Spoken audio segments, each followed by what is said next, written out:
And what we're here to do is to celebrate the life of David Turner, who was a colleague and friend of many of us here. And I think it would be fair to say that everybody in the room, everybody at the conference will have been affected directly or indirectly by the work that David did. As an advocate for functional programming, he's one of the reasons that this conference is here today, I would say. So let's just to start with a tiny bit of history. Like many people of David's generation in computer science, he studied physics. I think Edgar Dijkstra was a physicist, quite a lot. I had colleagues at Kent, other colleagues at Kent who were physicists.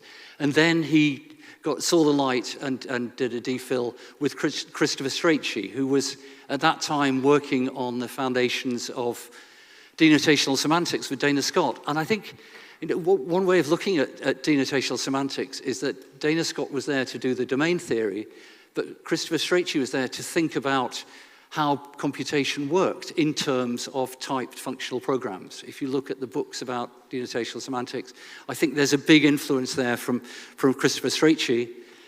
And then David was a lecturer at St Andrews and then very quickly moved to be a professor at the University of Kent. And 40 years ago, his being there was the reason I moved to Kent. I thought I'd be there 2 or 3 years and stayed there for the rest of my career. And so David was a colleague and friend there for a long period. And then he moved on to work at Queen Mary in London and then the University of Middlesex. And just to say, and we're very pleased that Una, his wife, and Ben, his son, are here. He was a devoted family man and with children and grandchildren. And also, particularly after he retired, a fierce advocate of human rights, particularly rights of Palestinians. And I think that formed a big part of what David was doing latterly.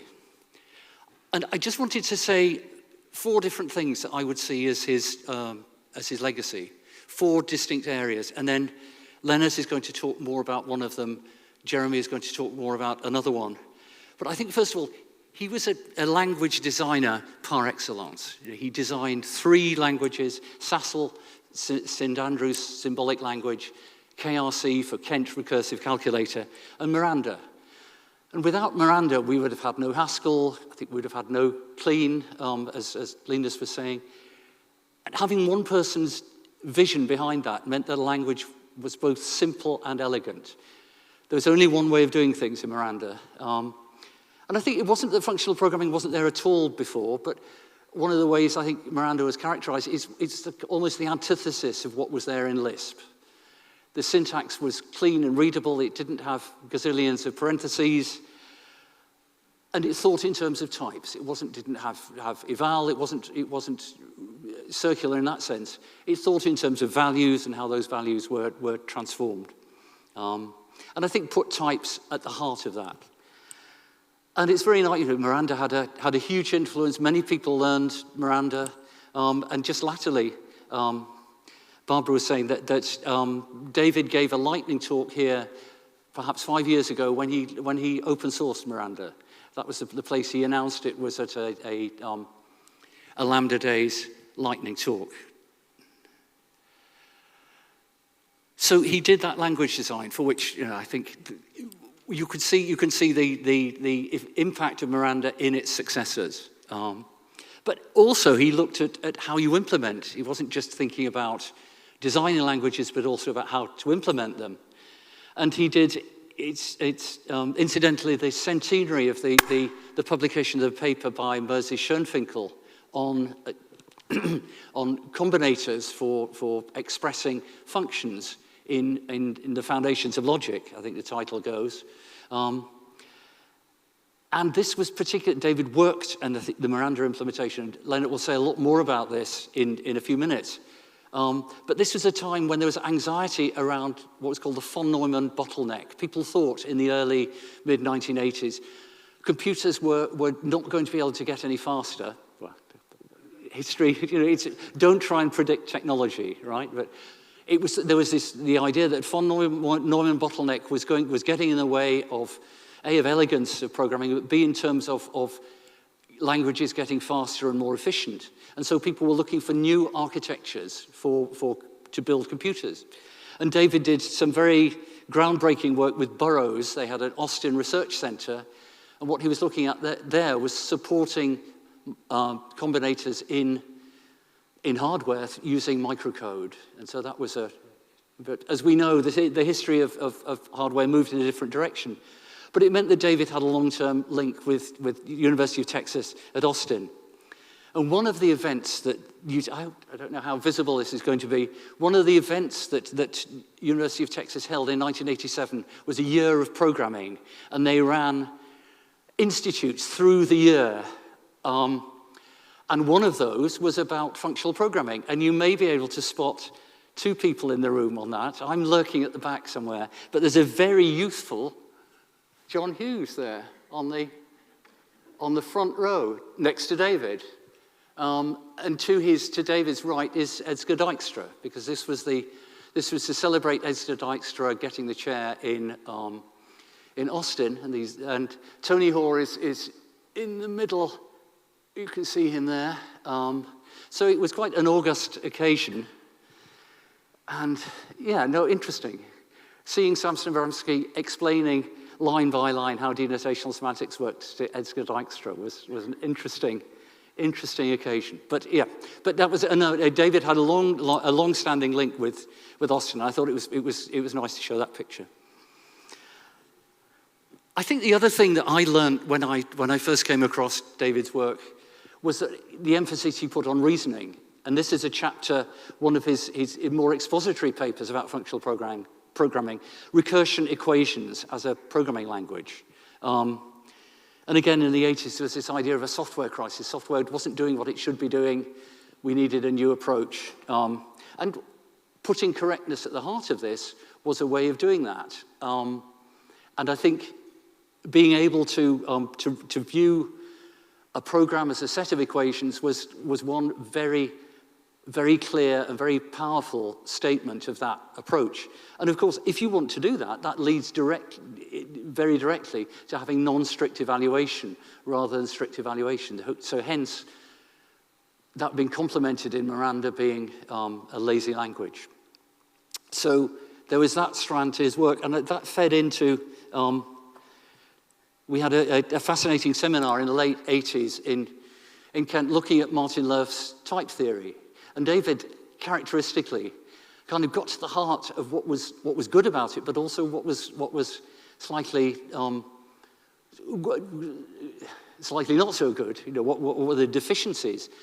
And he hit upon the fact that you didn't really have extensionality in that type theory. And hey-ho, we're still talking about that with what's it called? Homotopy type theory. David's solution had a problem in that it produced new natural numbers. It didn't have what's called the canonicity property. But I think HOT still has those problems itself. So, you know, some problems, he found the tough problem in that area which has still not entirely been solved. And I want to conclude with saying, and I think this fits in very well with I thought, the other thing I wanted to say, which was about his excellence and commitment as a teacher. And the work he did latterly with Alistair Telford on elementary strong functional programming. So trying to take, again, thinking about reasoning, thinking about explaining these ideas to beginning programmers was something that he was very committed to. So taking something like dependent type theory, where everything was total, but presenting it in a way that could be accessible to first-year undergraduates was a laudable goal, and you know, something which he pursued very very strongly. So I think, that gives a sum of the breadth of what I would say his influence had been. And I'd just like to say it's always been a pleasure and an honor to be a colleague and co-worker of his. So Lennart, I'll hand over to you. So I'm going to tell you about one paper that David wrote. It was called A New Implementation Technique for Applicative Languages. I'll use these. So when I started my PhD,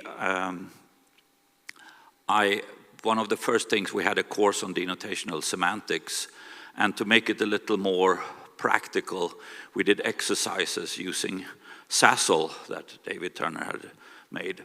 And so I don't know exactly how, but I got a pointer to this paper from 1978 about combinators on how to implement functional languages. And I read this paper, and I thought this was the most amazing, beautiful thing I'd seen. How you could make it so simple and work so nicely. So I would say that if it hadn't been for this paper by David, I don't think I'd be doing functional programming. I mean, I might have slid in on it some other way, but this has had a big impact on me. It really made a change. And then, like a year later, we had a meeting at Aspenäs in Sweden, and David was there.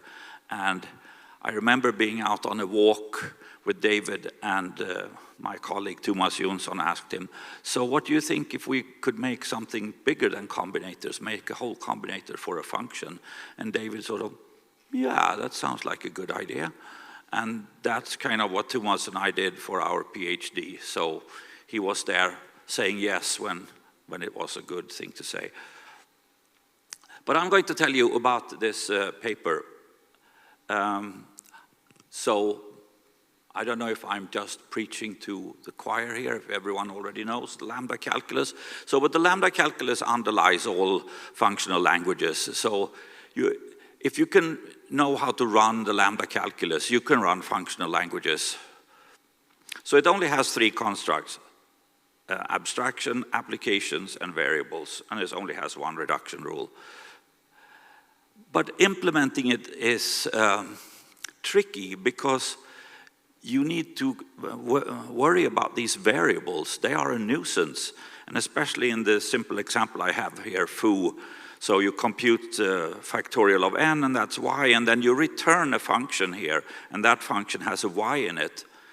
So you have to have some kind of representation where you remember the value of y for when you're later going to use this function lambda x plus y. And so there are closures, and there's direct substitutions and others. But the bad thing are these variables. So let's get rid of the variables. This was not David's invention, as Simon already said. Moses Schönfinkel did this in the 1920s, so it's 100 years ago. And so here's one system of combinators. I'll show you in the next slide how to get rid of the variables. So there's S, K, and I. So S takes 2 functions and an argument, and it gives the argument to both functions. K throws away its second argument, and I just returns its argument. And using this, there's this clever algorithm, also from probably 100 years ago, called bracket abstraction, that tells you if you have an application, lambda x.e, you can get rid of the lambda x by doing these operations that are covered in 4 lines. If you want to get rid of an x from an x, you just use the identity combinator. If you want to get rid of an x from a y, where y is not x, then you say ky. And if you want to get rid of an x from an application, you do an s, and then you abstract on both sides.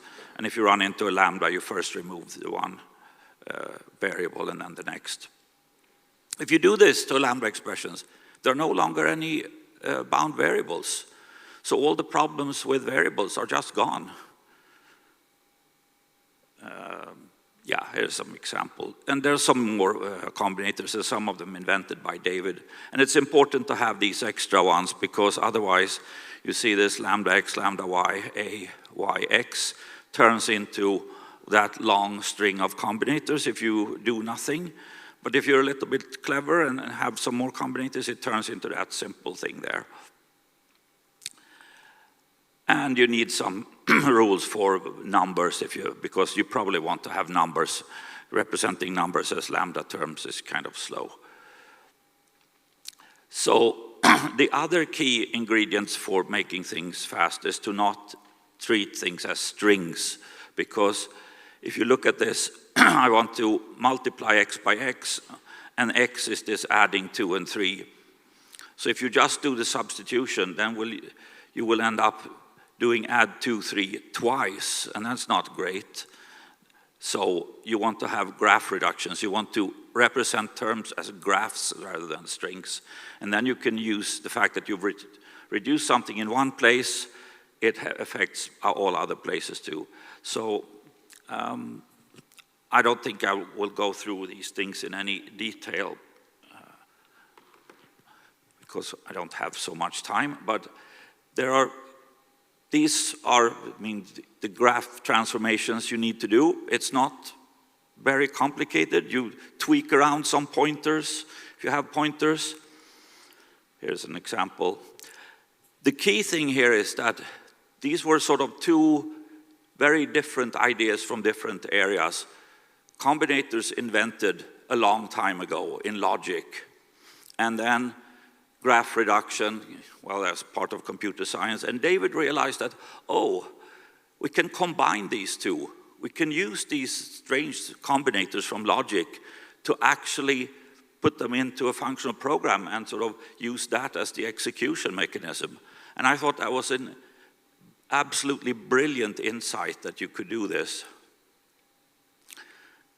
And well, the implementation is described in his paper. It's very simple. When you have one of these graphs, you go down the right spine. When you find something at the bottom, it's going to be a combinator or some primitive operations like plus. And you just do the rewrites that are these kind of things. And then you keep going. And after a while, you arrive at something like a number at the end, and that's the result. And it's so simple that here's the C code that is practically a complete implementation of what I just described. I mean, you need some memory allocation and things like that, but it's not any more difficult than this. And I mean, I thought that was absolutely great. So of course I implemented one of these in like 1980, 81, something like that.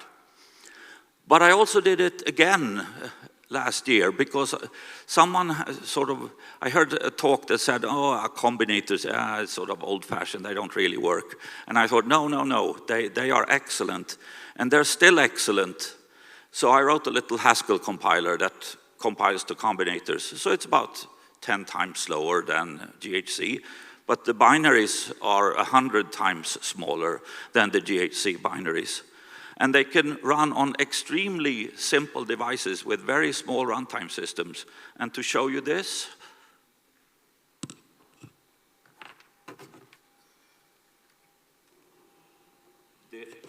this is the battery.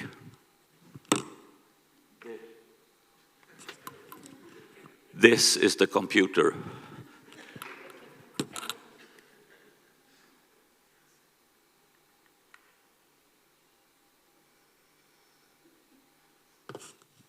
So it's running some Haskell code translated to combinators.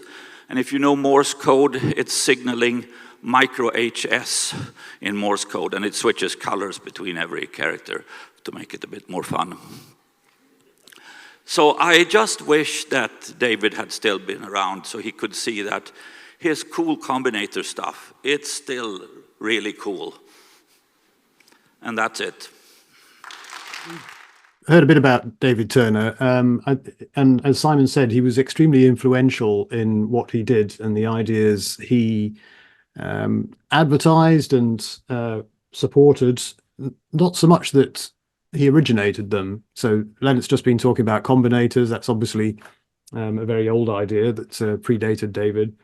I'm going to talk about another couple of things in particular. So I'm on my second slide. I hope that's you can see that. I'm going to talk about some of David's languages. So as Simon said, he did a physics undergraduate degree at Oxford and then started a DPhil, which is the Oxford name for a PhD, with Christopher Strachey. And he was working on this, his plan, his target, his goal was to work on this language called PAL, which was the pedagogic algorithmic language from MIT, which was based on Strachey's and Landin's ideas. David says in his DPhil thesis, I was given the PAL tape from MIT when I started my PhD studies at Oxford in 1969, and he was given the task by Christopher Strachey to make an efficient implementation of PAL. But he never did that. He abandoned that. So part of the reason he abandoned that is that 3 years in, his money ran out and he got a lectureship at St Andrews, so he left, and he had a family and he had lecturing responsibilities. But PAL was really quite a complicated language, and it had all sorts of fancy jumps and so on in it. And David spent some time trying to figure out how to deal with these things efficiently, and it was rather difficult. So he left Oxford, he went to St Andrews, he got given a teaching responsibility to teach a course on functional programming, which then meant Lisp. And he did this once, but found it most unsatisfactory because of in particular, the dynamic scoping rules in Lisp. Also the syntax, he complains about the syntax, but he describes the dynamic scoping rules in Lisp as just wrong in his PhD thesis. And so he designed his own language, Sassel, which had the correct scope rules for free variables. So Simon called this the St Andrews symbolic language. I think it's popularly known as the St Andrews static language. That's what David called it. But actually, in an earlier version of a tech report about it, he also calls it the St Andrews standard language. So it's not entirely clear what that S meant. But this was a pure functional language with the proper scoping rules, but without any of the complications of jumps and so on that were in PAL. And then David left St Andrews, moved to Kent, and started work on the combinator approach, which Leonard has just been talking about. And that led to an implementation of another language called KRC, the Kent Recursive Calculator, which was, I mean, as the name calculator suggests, it was a little, basically a REPL, a read-eval print loop mechanism, rather than a language with a compiler and for building big programs. It was for experimenting with, for teaching, which was something David was very keen on. And then that evolved into Miranda in the mid-80s. And if things had been slightly different, we might all be programming in Miranda these days rather than Haskell. So when the Haskell committee was formed, as I understand it, they decided that actually what they wanted was Miranda. So we should have a common language that everybody can work on and tinker with. And Miranda has everything we need. So why don't we just use that rather than inventing our own? So David was invited to let Haskell be Miranda, i.e. can we play with your language, please? And he said no. As Simon said at the beginning, David was very keen on simple and elegant, and Miranda was simple and elegant. And I love Haskell, but it's no longer what you would call a simple and elegant language. So in a sense, David was right. If simple and elegant were his goals, that he should keep control of Miranda. I want to talk about two particular things that David put into his languages, into Sassel, and into KRC and into Miranda in stages. They weren't his ideas, so he was taking the best bits and putting them together. So one of these was lazy evaluation, which was kind of in the air in the early 1970s. And Sassel, the first implementation of Sassel was eager in 1975, but it switched to lazy in 1976. And there's a technical report about Sassel, which we're lucky to have paper copies of in our library.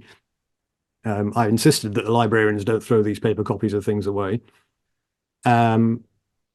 a bit perversely, there are two versions of this technical report with the same number but different dates and completely different contents, and a different name for the language. So in 1975, it was the St Andrews Standard Language, and in 1976, it was the St Andrews Static Language. But in 1976, it was David changed from eager to lazy evaluation. So he was particularly concerned about beta reduction, the one rule of the lambda calculus that Leonard's told us about. If you really want beta reduction to be on the nose, you really need lazy evaluation. And more generally, if you want to do equational reasoning and you want to write your programs as equations, which David did, and David got that from ISWIM and PAL and from Christopher Strachey, you really want lazy semantics. But he also became more and more enamored of lazy semantics because of his experience, I think, with PAL and all the complicated control structures and jumps and so on.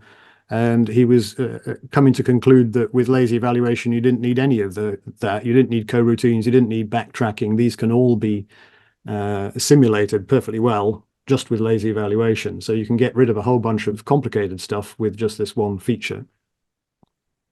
And also it was a mechanism for interactive input-output, which we don't use so much these days, but that was one of David's motivations. So that was one thing David was very strong proponent for, lazy evaluation. And the other one is list comprehensions. David called them ZF expressions initially, Zermelo-Frankel. So they're based on set builder notation, sometimes called set comprehensions in ZF set theory. So these were not in SASL, but were got introduced in KRC. They're talked about in the paper, the Semantic Elegance of Applicative Languages paper, which John's going to say something more about next. But also they're prominent in this 1982 paper, Recursion Equations as a Programming Language, which I'll say a little bit about. So like lazy evaluation, David didn't invent this idea. He borrowed it, appropriated it, and promoted it, and was a strong proponent for it. He cites NPL, which I think is the new programming language, an Edinburgh language by John Darlington and others. But the NPL documentation cites a language called Settle, a set programming language by Jack Schwartz at NYU from the 1960s.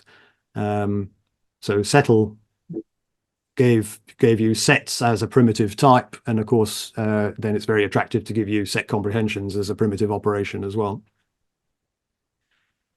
So from the Recursion Equations paper, this is an 8 Queens program written with list comprehensions. We know and love these things. I'm not going to talk about the program. David made some changes from Settle and NPL. One thing he allowed that I think Settle didn't is that you can interleave the qualifiers. So in Settle, you could have generators. You can have several generators in a comprehension, but only one filter, and that filter is at the end. And if you want to filter some of the choices of variables based on that is independent of inner loops, then you really want the filters to be promoted so they happen closer to the generators. And I think this wasn't available in earlier languages, but David did introduce that. And the other thing he did, rather cute, which we've forgotten about, we don't have anymore, is merge generators. So with lazy evaluation, of course, you get infinite lists, infinite data structures. And if you want to do the Cartesian product of 2 infinite lists, you better make sure not to spend all your time exploring the first row. You need to do some kind of diagonalization. And so David's list comprehensions in Miranda had merge generators. So if you just do 2 drawing two elements from two different infinite lists, it will cleverly merge them and explore the full space. And these list comprehensions are now everywhere. So they were in Settle and NPL. They were also in this symbolic algebra language called Axiom from the early 1970s that predates David's work. But of course, they're in KRC. They're in a language developed by Lambda Mertens and Stephen Pemberton and others at CWI in Amsterdam. Lambda Mertens visited Jack Schwartz at NYU for a sabbatical year and picked up comprehensions there and brought them back, and ABC put them in his language ABC, which was supposed to be another simple teaching-oriented exploratory little language. One of Lambda Mertens hired a clever programmer as a kind of postdoc, a research assistant to help him implement ABC. That programmer was Guido van Rossum, who went on to design the Python language, which has comprehensions in from ABC, from Settle.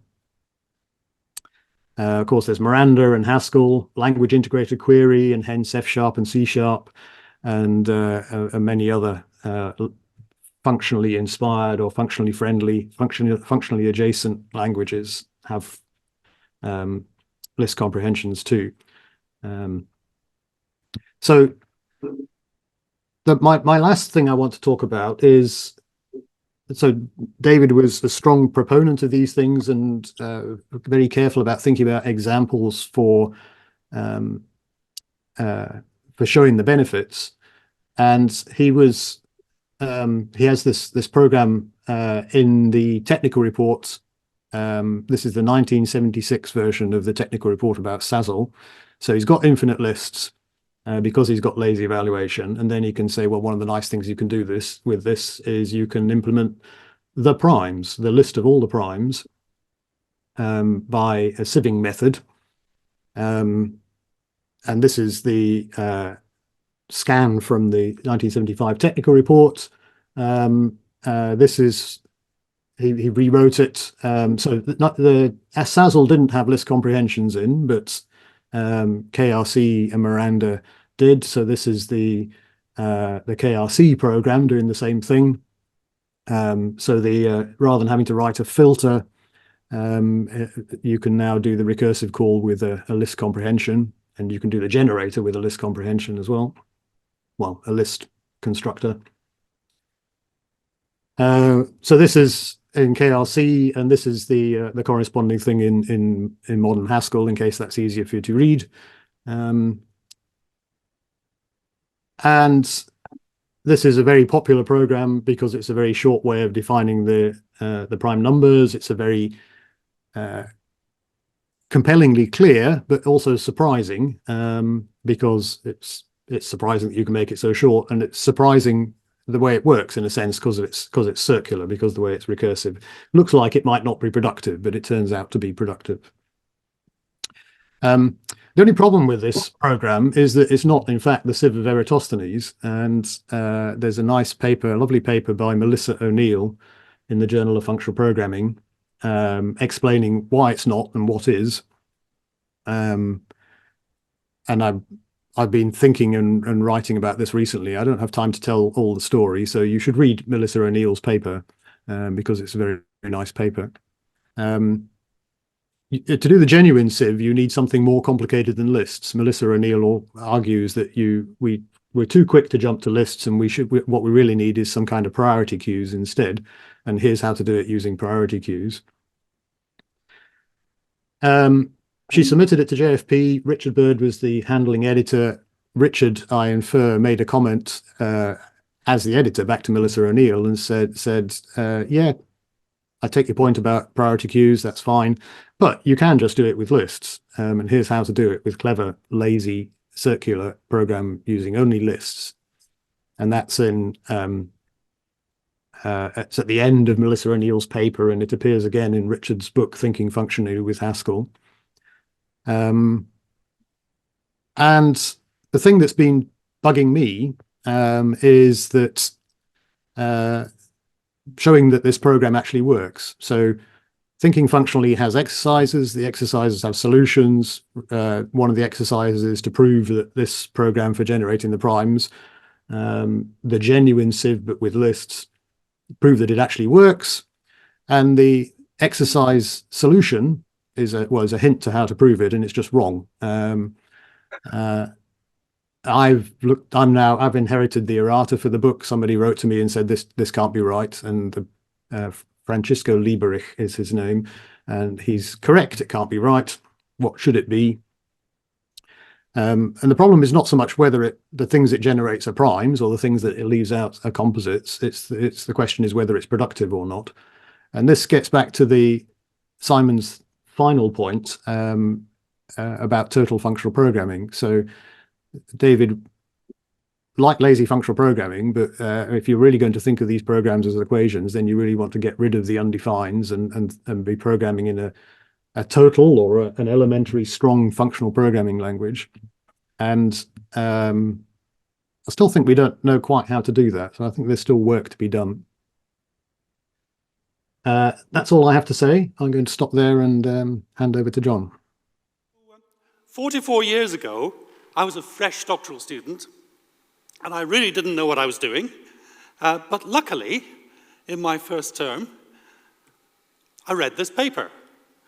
And this is one that Leonard was just talking about. I thought it was so cool.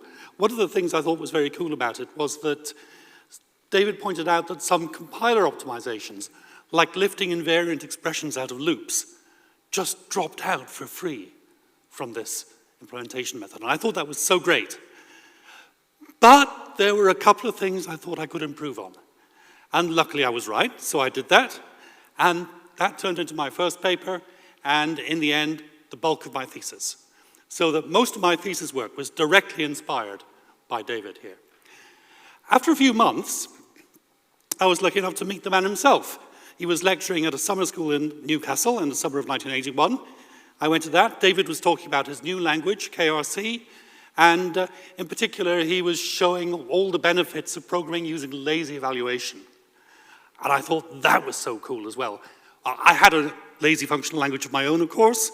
Oh, no, sorry, I had a functional language implementation of my own, but it was not lazy before that summer school. Immediately afterwards, the first thing I did was put lazy evaluation in. So ever since then, I've been a lazy evaluation enthusiast. David was very, very inspiring, and meeting him and having the chance to talk about my work with him was incredibly useful. So much so, I discovered, that when I looked at my thesis recently, I discovered David is in the acknowledgements. And that may have been a smart move on my part, because although I'm sure I didn't know this when I put him there, he turned out to be my external examiner. Now, I was doing my PhD, or my DPhil rather, in the British system. When you're examined, you sit in a little room together with your examiners, and they ask you hard questions. And at the end of it, you find out whether you get the doctorate or not.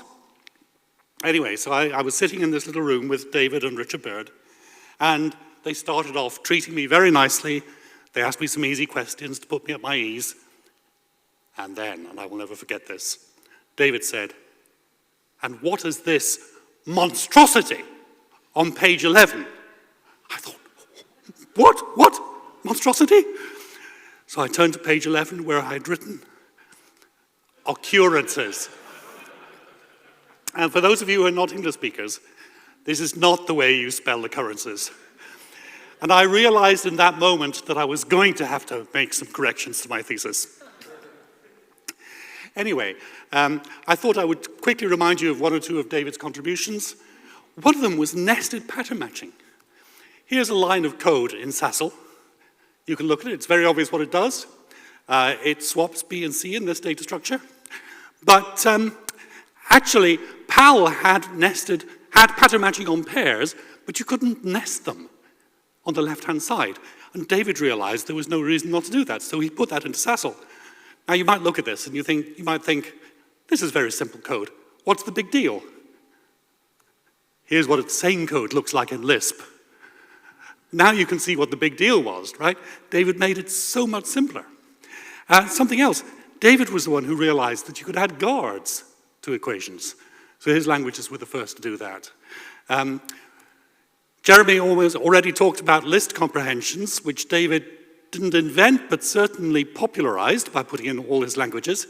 And he showed us how to use them as well, especially in the context of lazy evaluation, where list comprehension is essentially a loop. And that's not the case in a language like Settle. So I think David deserves a lot of credit for that. Anyway, I thought I would tell you a little bit about one of his papers in particular, namely this one, The Semantic Elegance of Applicative Languages, which he published just a few months after that summer school, where I met him for the first time. So what's in this paper? I mean, the title is wonderful, isn't it? Applicative, by the way, we didn't know that functional languages were called functional languages in those days. We thought they might be called applicative languages. But what he means is the semantic elegance of functional languages. It's a title to conjure with. What he did was, he thought of a problem that he thought was non-trivial, and then he sat down to solve it. And it took him about an hour, and then he wrote a paper about that. What a great idea. You couldn't do that nowadays. But David could, and it turned into this gem. So what problem did he pick?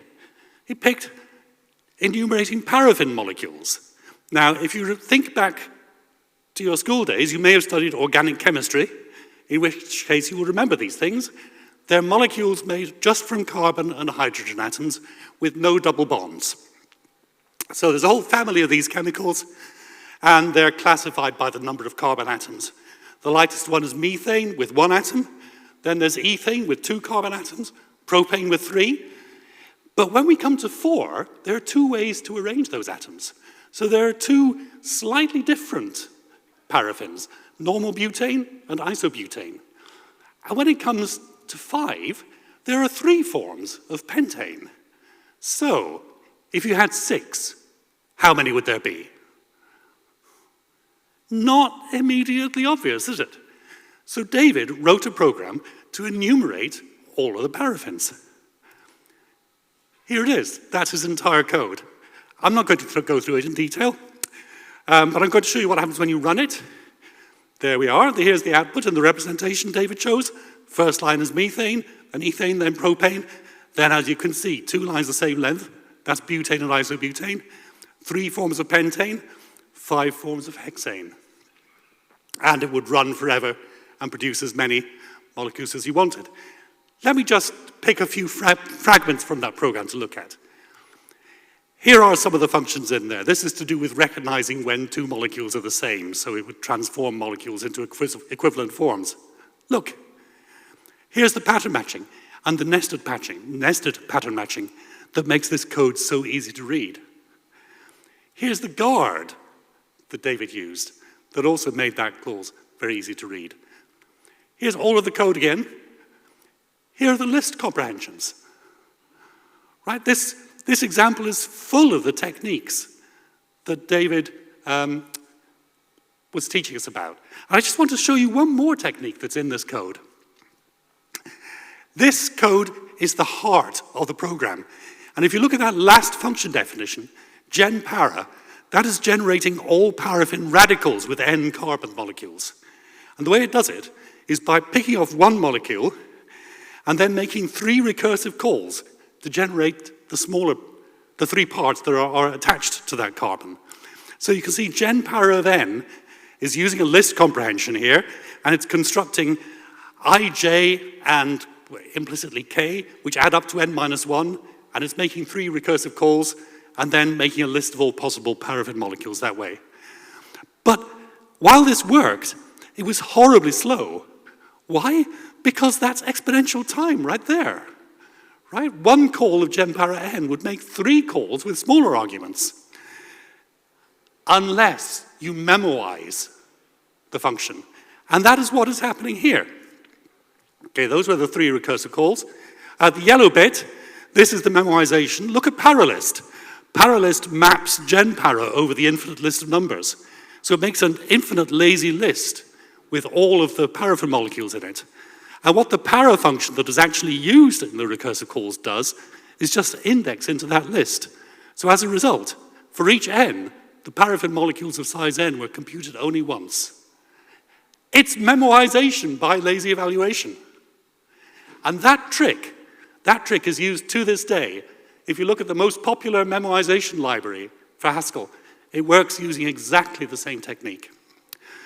So David was a very inspiring person. Here he is, inspiring people at Lambda Days in this very room in 2017. We owe him so much. Thank you very much, David.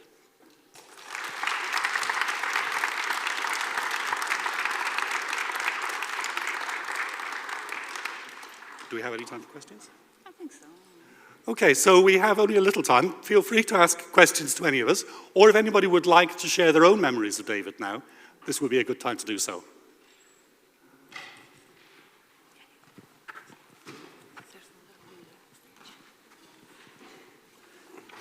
So it was lovely to hear all those things about David. One thing that wasn't mentioned that I think I learned a lot from him about is every single paper of his was just a wonder to read. So you point out how lovely the code is, which is true, but the English was no less wonderful. And that's something lacking in way too many of our papers. So I just want to encourage everybody here to go off and read one of David's papers and do what he did. I once had long correspondence with him, and I would send him off paragraphs and paragraphs, and what would come back would be 2 sentences, which said as much as my paragraphs and paragraphs and paragraphs said. I hope I learned something from that. The other thing I want to mention about David is Simon mentioned what a campaigner he was for human rights. He was, in fact, a fierce lefty, for those of you who are fierce lefties in this room. Simon especially mentioned, because it's relevant today, that he fought for Palestinian rights. Of course, he did that while being Jewish. So David and I are both Jewish. We're both very much in support of Palestinian rights, and sometimes that gets lost. People think that if you're Jewish, you must be against it, but that's absolutely not true. So I thought that was relevant to mention today as well. So thanks everybody for reminding us what a wonderful influence he has been, and I hope he'll continue to be.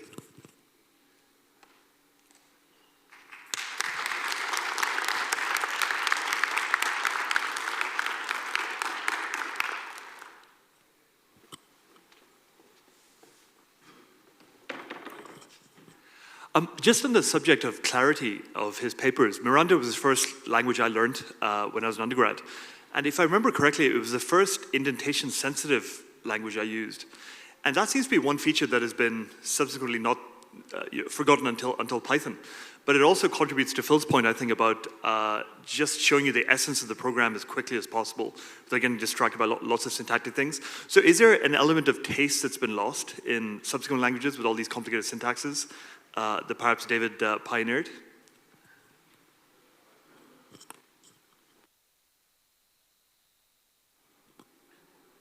Who's supposed to answer the question? I don't know. Yeah, David wanted programs to be beautiful, and so do I, and that's one of the inspiring things about his work, I think.